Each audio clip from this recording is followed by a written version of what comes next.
বাবা নাকি ছেলে, কাকে দিয়ে করব শুরু, পরে করব কারটা। ক্রাইম জগতেই দুইজনেই রাজা, আর সিদ্ধান্তহীনতায় ভুগছি আমরা। তারপরও তো শুরু করতেই হবে, কেননা বাংলায় একটা প্রবাদ আছে না, ওস্তাদের মায়ের শেষ রাতে। তাই তো বাবার আগে ছেলের সম্পর্কে জানার চেষ্টা করব। আমাকে বাসার ভিতর থেকে পুলিশ এসে অ্যারেস্ট করে নিয়ে যাবে। আমাকে বাসার ভিতর থেকে একটা পুলিশ অ্যারেস্ট করে নিয়ে যাবে। কিছুদিন আগে এমন একটা প্রাঙ্ক ভিডিও সোশ্যাল মিডিয়ায় আপলোড করেছিলেন, আর যা থেকেই বেরিয়ে আসছে হাজার রকমের তথ্য। কোথায় আমি নিজেই হতভম্ব। আল্লাহ ছাদ দেয় কিন্তু ছেড়ে দেয় না। তৌহিদ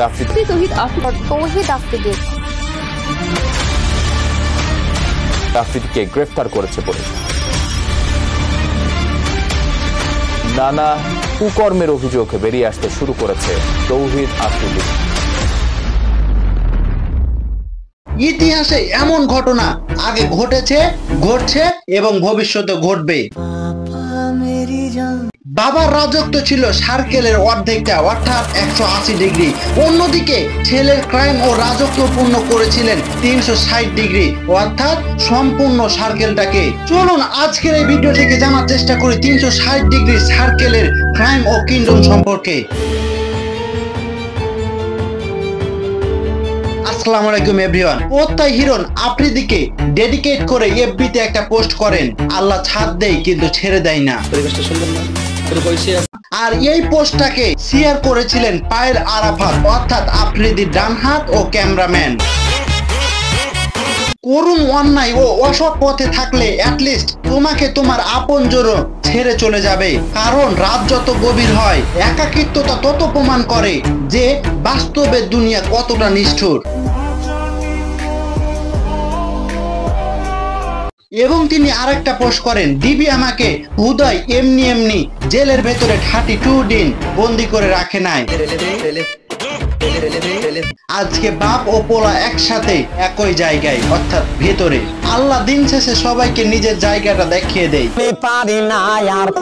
তারপরে স্বপন আহমেদ লাইভে এসে কান্না করতে করতে বলেছিলেন, আমি এই রিলেটেড কিছুই জানি না, এইসব মামলা টামলার কোনো কিছু বুঝিও। আর সিয়াম আহমেদ তো বলেছেন, আমার কি পরিমাপ করুণ অবস্থা করেছিলেন তা বলার মতন এক্সপিরিয়েন্স এখন আমার নাই। এলো পাথারি লাঠি দিয়ে আঘাত করতে, ইত্যাদি ইত্যাদি ইত্যাদি আরো কতজন। যাই হোক, একটু মজার ছলে বলতে চাই, এই সম্পর্কে সেফুদা একটা ফেসবুকে পোস্ট করেন, Touhid Afridi welcome to boiling egg.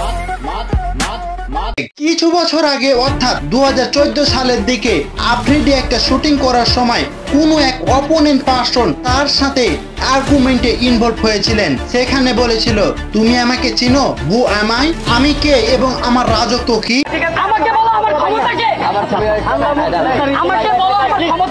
এখন আসি তার বাবার প্রসঙ্গে।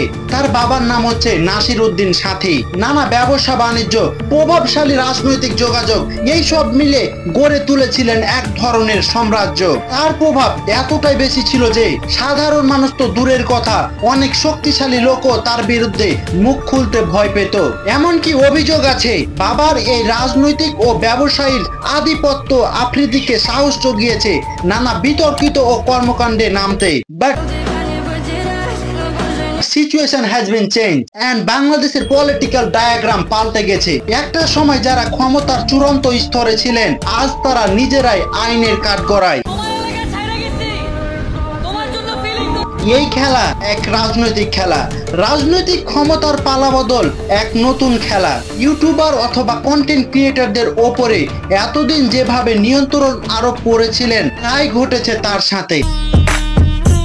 তবে এই পরিপ্রেক্ষিতে একটা বিষয় স্পষ্ট যে সেই সাম্রাজ্য গড়ে উঠেছিল বাবার ক্ষমতা দিয়ে, কিন্তু আজ সেই সাম্রাজ্য দ্বারাই ছেলের পতনের মূল কারণ হয়ে দাঁড়িয়েছে।